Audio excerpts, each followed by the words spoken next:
एक घने जंगल में एक बंदर और एक हाथी रहते थे। हाथी बड़ा शक्तिशाली था। वो बड़े बड़े पेड़ों को एक ही झटके में उखाड़ देता था।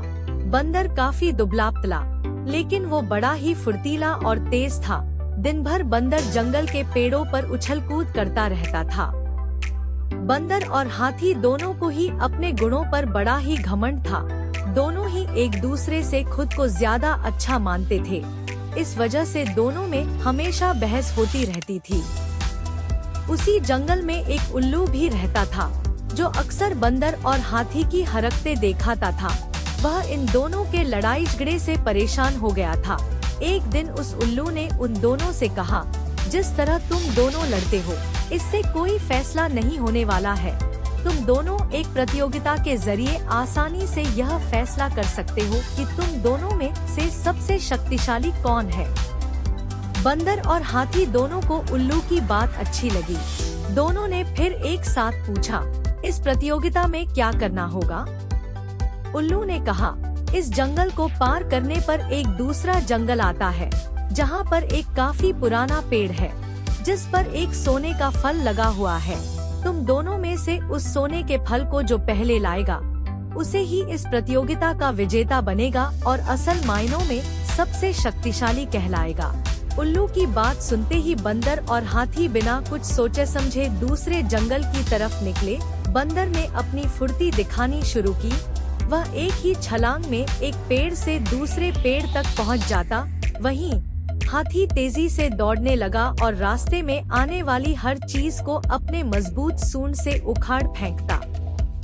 थोड़ी ही देर में हाथी और बंदर उस जंगल से बाहर निकल गए। इस जंगल से दूसरे जंगल के बीच के रास्ते में एक नदी बहती थी। उसे पार करने के बाद ही दूसरे जंगल में पहुंचा जा सकता था।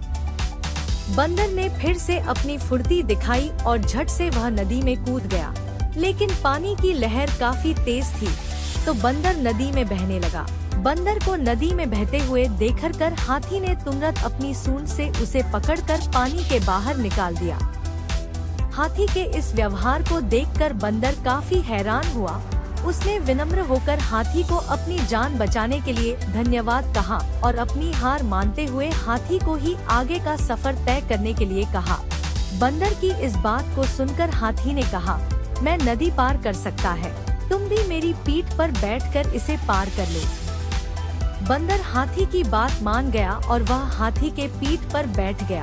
इस तरह दोनों ने नदी पार कर ली और दूसरे जंगल में पहुंच गए। फिर दोनों ने मिलकर सोने के लगे हुए फल वाले पेड़ को भी खोज निकाला। सबसे पहले हाथी ने अपनी अपनी सूंड से उस पेड़ को गिराना चाहा, लेकिन वह पेड़ काफी मजबूत था। हाथी के प्रहार से वो पेड़ नहीं उखड़ा।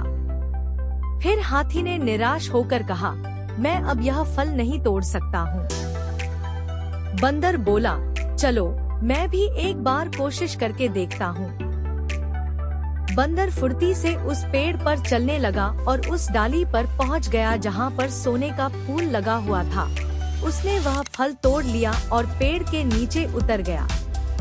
इसके बाद दोनों वापस नदी पार करके अपने जंगल लौट आए और उल्लू को वह सोने का फल दे दिया।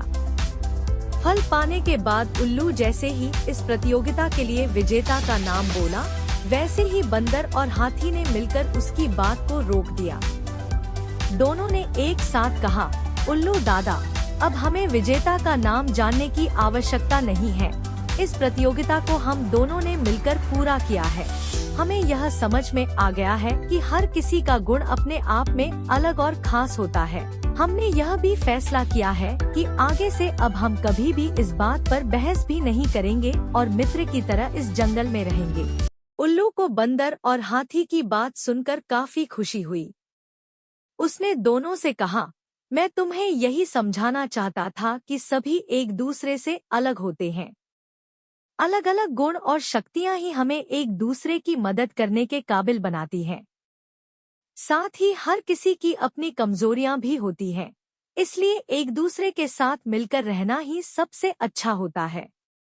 उसी दिन से हाथी और बंदर दोनों मित्र हो गए और वह जंगल में खुशी खुशी रहने लगे।